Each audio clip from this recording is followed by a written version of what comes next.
acting like he deserved it. Of course. But there's nothing in your last two fights.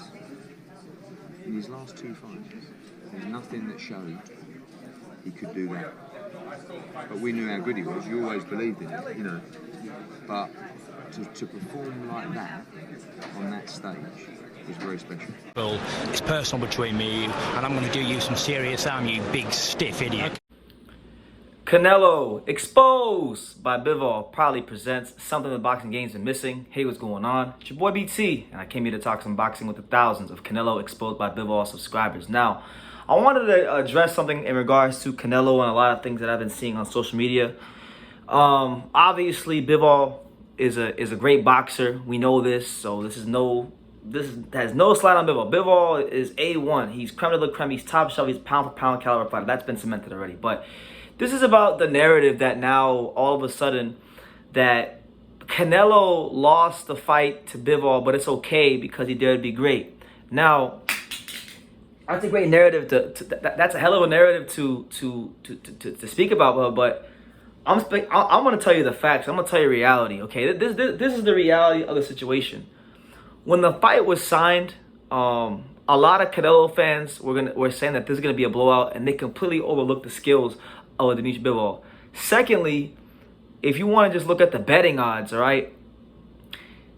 Normally when a fighter is daring to be great, they're in a position where they are the underdog. They're in a position where they are normally a massive underdog. But this was not one of them times. When this fight happened, Canelo entered in as a 4-1 favorite. Bivol was a 4-1 underdog. So unless you had a lot of money to put on Canelo Alvarez, you weren't going to make much money betting on him, right? The only way you were going to make some serious money with only betting like $100 or $200 or something like that was if you bet on Bivol. So with that being said and with that being established, he wasn't fighting a guy that was viewed to be this big-ass threat. I mean, let's just look at the facts.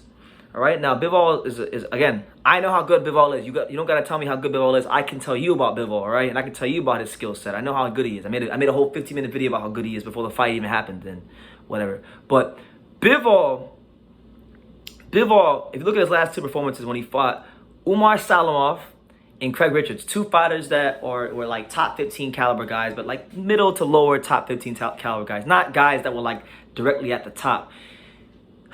Umar Salomov and Craig Richards, these guys made Bivol look less than spectacular for whatever the case may be. And because you know how people are in boxing, they say you're only as good as your last fight, you're only as good as, you know, your last performance, and that's normally what the narrative is going into a fight. They don't look at your skills, the style, how long you've been out the ring. They don't normally factor those things in. So he was looked at to be easy pickings for Canelo.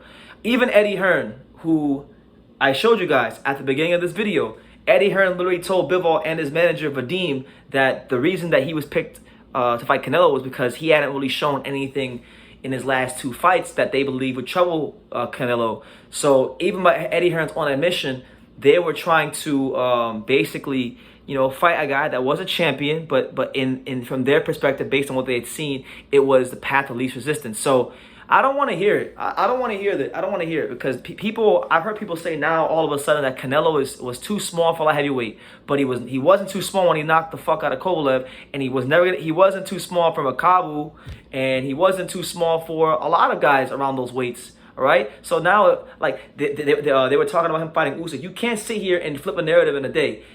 Bivol is a great fighter. He's one of the most. He's the purest boxer in the sport. I always knew this. I've said this many times before, but from the Canelo side of things, from the Canelo fans, from the people that support him, his supporters, they to make themselves feel better about this ass beating they took, they want to say, well, that's what happens when you fight the best. You know, when you fight the best and you lose, it's okay because you fought the best. But how can you say that Bivol was a big risk if he was a 4-1 underdog at the odds? How could you say that he was this big risk when the guy who fucking promotes Canelo told Bivol and his manager himself that, hey, we picked you guys because you didn't look that good in your last two fights? Food for thought. It's just some food for thought. Like I'm not trying to throw shit on Bivol, but like I just been very agitated because now everyone's saying Bivol is this great fighter. But if you go look at the comments from when this fight was first signed on any like Bivol video or anything like that on YouTube, like highlight videos, anything like that, the narrative was, well, this guy can't punch. That's the main thing we heard. We heard that Bivol can't punch. I even saw one Canelo fan make his own little graphic of Devin Haney on one side and Bivol on the other, and they put how Devin Haney's knockout percentage and Bivol's knockout percentage are similar. Like, come on, man! Like you guys can play the fool and spit that bullshit somewhere else, but don't tell me that stuff. Like, don't tell me that stuff. Canelo picked Bivol because he thought it was gonna be a fight where he had a massive stylistic advantage. All right, because they thought the narrative from a lot of people was that Bivol being long and rangy, as good as he was on the outside, that he was not going to be able to keep Canelo on the outside enough to stop Canelo from getting to that body. And they were wrong.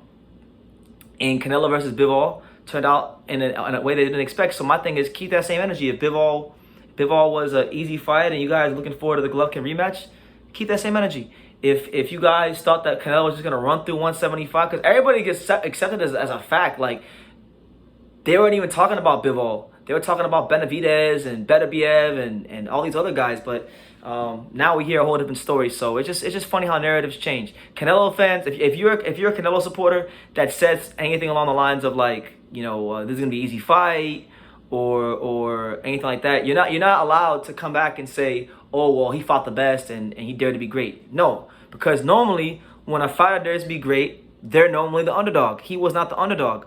Bivol was the underdog. He dared to be great, all right? And the funny thing is, well, I'll say that for another video. I want to say that for another video, but that's all I wanted to say. I'm not going to make this video too long. All I'm saying is I'm pointing out something I noticed on social media. Canelo did not dare to be great. He fought a guy who looked less than spectacular his last two fights, and by his own promoter's admission, that's why they picked the fight, and that's why the fight happened. So chew on that. Make that what you will, but like I say in every single one of these videos, you guys can love me or you can hate me, but I'm just a kid from Dang. So until next time, take care, guys. Thank you for watching another video on True School Sports, the home of boxing. If you made it this far, do me a favor and do yourself a damn favor. Hit that subscribe button and surely you will not be disappointed. You know, True School Sports bringing you the latest and greatest, the untouchable, you know, boxing content, interviews, news videos, breakdowns, live fight reaction extravaganza. We've got a great community of people here, boxing fans all over the world, from America to the UK to Australia and on and on and on. So join the empire today. Hit that subscribe button. Take care and God.